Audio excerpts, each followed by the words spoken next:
j'espère que c'est un ouvrage à la fois pour les élus, à la fois pour ceux qui sont en responsabilité, mais aussi pour le grand public. Parce que la base de cet ouvrage, le socle de cet ouvrage, ce sont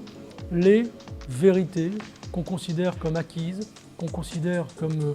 partagées par tous, mais qui sont aujourd'hui des banalités, mais des banalités pour la plupart fausses. Donc j'espère que les élus auront envie de se plonger dans cet ouvrage sereinement,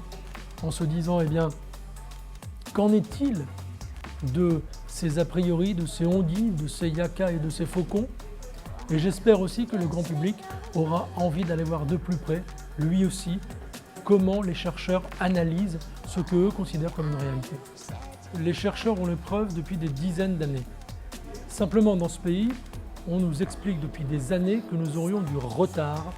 en matière de vidéosurveillance et qu'il faudrait rattraper ce retard, notamment sur nos amis d'outre-Manche. Or, nos amis d'outre-Manche, qui effectivement ont poussé la vidéosurveillance très très loin, disposent de centaines d'études pour l'évaluer, sont les premiers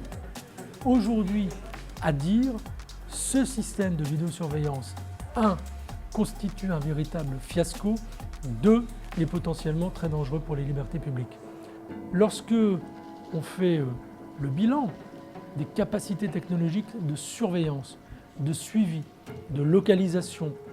de pistage, passez-moi l'expression, dont nous disposons aujourd'hui, si nous n'y prenons pas garde, s'il n'y a pas un vrai débat de société, si nous ne mettons pas en place les garde-fous démocratiques compte tenu de ces moyens techniques, nous sommes effectivement au seuil de mettre en place une véritable société de surveillance.